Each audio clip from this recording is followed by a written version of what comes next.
विद्यार्थी मित्रों, कक्षा 10 गणित के पीरियड में आपका हार्दिक स्वागत है। मैं हूं आर.आई. चौहान। आज हम चैप्टर 13 पृष्ठीय क्षेत्रफल और आयतन, इसमें से प्रश्नावली 13.3 के कुछ प्रश्न देखेंगे। इसमें एक पदार्थ को दूसरे पदार्थ में परिवर्तित करने की बातें हैं। देखिए प्रश्न नंबर 1, त्रिज्या 4.2 सेंटीमीटर वाले धातु के एक गोले को पिघलाकर त्रिज्या 6 सेंटीमीटर वाले एक बेलन के रूप में ढाला जाता है। बेलन की ऊंचाई ज्ञात कीजिए। देखिए प्रश्न को हमने यहाँ नोट कर लिया। धातु के गोले की त्रिज्या कैपिटल आर मान लेते हैं 4.2 सेंटीमीटर और बनाए गए बेलन की त्रिज्या स्मॉल आर मान लेते हैं वो 6 सेंटीमीटर तथा ऊंचाई h है। गोले को पिघलाकर बेलन बनाया जाता है, इसलिए गोले का आयतन और बेलन का आयतन समान होगा। गोले का आयतन बराबर बेलन का आयतन। गोले का लिखेंगे 4/3 पाई कैपिटल आर का घन बराबर pi small r square h। तो 4/3 पाई से पाई को कट गया, आर का घन यानी 42/10 42/10 42/10 3 बार लिख देंगे कि वो आर 4.2 था, इसको हम 42/10 सीधे रखेंगे बराबर आर स्क्वायर यानी 6×6 और एच उसका एच है। ये सीधे ज्ञात करना है।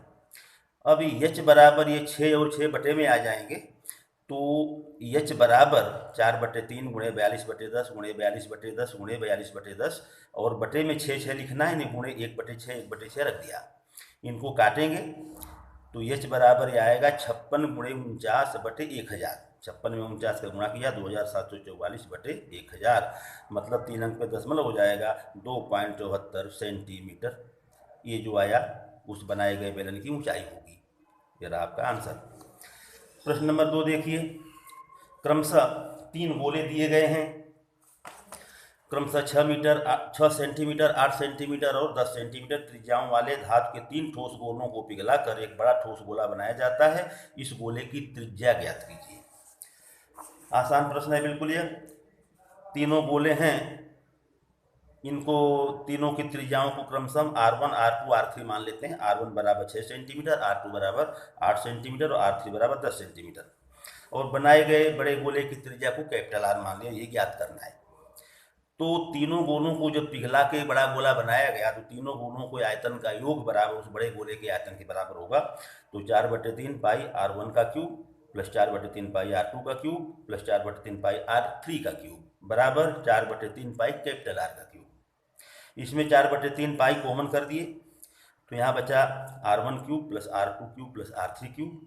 अब बराबर ये तो है ही 4/3 पाई कैपिटल आर का घन, दोनों तरफ से 4/3 पाई कट गया तो बचा R1 घन प्लस R2 का घन प्लस R3 का घन बराबर कैपिटल आर का घन, यानी 6 का घन प्लस 8 का घन प्लस 10 का घन।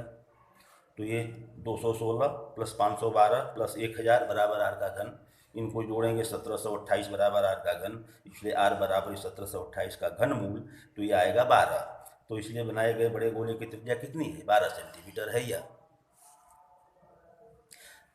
आर का घन बराबर जब ये था तो आर बराबर घन मूल हो गया। ठीक है ना। चलिए अब देखिए प्रश्न नंबर 3।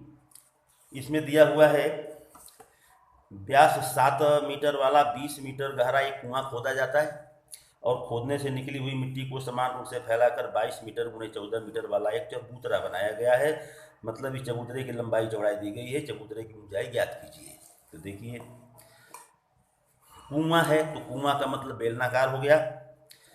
कुआं बेलनाकार है, उसकी त्रिज्या व्यास 7 मीटर दिया है तो त्रिज्या 7/2 मीटर हो गई और ऊंचाई यानी एच जो है 20 मीटर दिया हुआ है। और चबूतरा जो बनाया उसके लिए एल बराबर 22 मीटर और बी बराबर 14 मीटर है। ऊंचाई एच कैपिटल एच लिया, इसको ज्ञात करना है। तो कुएं को खोदने से जो निकली हुई मिट्टी है उसका आयतन बराबर उस चबूतरे का आयतन होगा, क्योंकि उसी मिट्टी को फैलाकर चबूतरा बनाया गया है। तो कुआं जो बेलनाकार है इसलिए कुएं से खोदने से निकली हुई मिट्टी का जो आयतन हो गया बेलनाकार का आयतन होगा पाई आर स्क्वायर एच बराबर एल × बी × ए कैपिटल एच। तो यहाँ पर इधर तो पाई है नहीं, इसलिए पाई का मान अब रखना पड़ेगा। तो 22/7 × आर मतलब 7/2 × 7/2 और एच का मतलब 20 बराबर एल × बी, तो 22 × 14 और कैपिटल एच ज्ञात करना है। इसमें छोटा कर दिए, 7 से 7 को काट दिए, दूसरी इधर काटेंगे इसे तो ये बचेगा 77 11 फतेह 77 × 10 और बटे में कुछ नहीं बचा 11 × 7 तो 77 × 10 अब बराबर है 22 × 14 × एच। तो एच बराबर ये 22 गुणे 14 नीचे हो गए, 77 गुणे 10 बटे 22 गुणे 14, काटने पर आया 10/4। 10/4 का मतलब 2.5 मीटर, इसलिए चबूतरे की ऊंचाई कितनी है? 2.5 मीटर होगी। ये रहा आपका आंसर। अब एक इसी प्रकार का मिलता जुलता एक नया अलग से हम प्रश्न एक समझने के लिए दे रहे हैं। परीक्षा में ऐसे प्रश्न अक्सर पूछ लिए जाते हैं। देखिए अतिरिक्त प्रश्न एक, सोने के एक सिक्के जिसका व्यास 4 सेंटीमीटर तथा मोटाई 1 मिलीमीटर है को पिघलाकर 1 मिलीमीटर त्रिज्या वाले गोल मोती बनाए जाते हैं। उन मोतियों की संख्या ज्ञात कीजिए।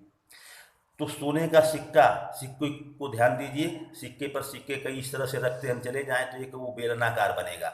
इसका मतलब सिक्का जो है बेलनाकार आकार में आता। ध्यान दीजिए, कहीं भी एक नंबर के प्रश्न में ये पूछा जा सकता है कि 5 रुपये के सिक्के का आयतन ज्ञात करने का सूत्र लिखिए। अच्छा, 5 रुपये के सिक्के का पृष्ठीय क्षेत्रफल का सूत्र लिखिए। तो सिक्का शब्द आ जाए समझ लीजिए बेलनाकार है। तो यहाँ समझने के लिए मैंने लिख दिए सोने के सिक्के कोष्टक में लिख दिया बेलनाकार के लिए व्यास 4 सेंटीमीटर है, तो इसकी त्रिज्या कैपिटल आर मान लिया, वो कितनी होगी? 2 सेंटीमीटर। और मोटाई ही उसकी ऊंचाई है वहाँ पर, तो एच बराबर 1 मिलीमीटर यानी 1/10 सेंटीमीटर। तो ये हो गया। अब गोल जो मोती बनाने हैं उनकी त्रिज्या 1 मिलीमीटर दिया है, 1 मिलीमीटर अर्थात 1/10 सेंटीमीटर। अब मान लीजिए सिक्के को पिघलाकर n मोती बनाए जाते हैं, तो n मोतियों का कुल आयतन बराबर उस सिक्के का आयतन होगा। किसी को पहले लिख सकते हैं, सिक्के का आयतन बराबर n मोतियों का आयतन लिखिए, चाहे n मोतियों का आयतन बराबर सिक्के का आयतन लिखिए, बात एक ही है। तो n गुणे मोती अर्थात गोला, तो 4/3 पाई आर का घन बराबर सिक्का यानी बेलनाकार, तो pi capital R square H, दोनों तरफ से पाई कट गया, तो n गुणे ये 4/3 और स्मॉल आर क्या है?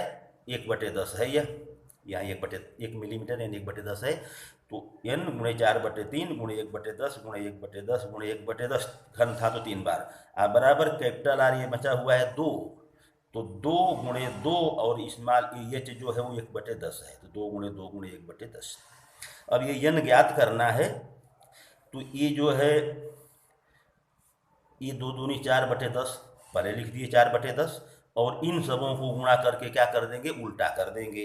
तो 3/4 और 10 10 10, 10 से 1 10 कट गया, 4 से 4 कट गया, 3 गुणे 100 यानी 300। तो सिक्के को पिघलाकर बनाए गए मोतियों की संख्या कितनी है? 300। ये बिल्कुल आसान ऐसे होते हैं। एक को पिघलाकर जब दूसरा बनाया जाता है तो जो पिघलाया गया उसका आयतन बराबर जो बनाया गया उसका आयतन लिख दीजिए, आपका बिल्कुल प्रश्न आसान हो जाएगा। पाई को पाई से कट जाएगा। केवल गुणा भाग करना यदि आपको आता है, सूत्र आपको याद है, तो कोई परेशानी नहीं होगी। इस प्रकार यह हम समझ रहे हैं कि एक पदार्थ को पिघलाकर दूसरा पदार्थ जो बनाया जाता है, इस ऐसे आयतन संबंधी प्रश्नों को आप आसानी से कर सकते हैं।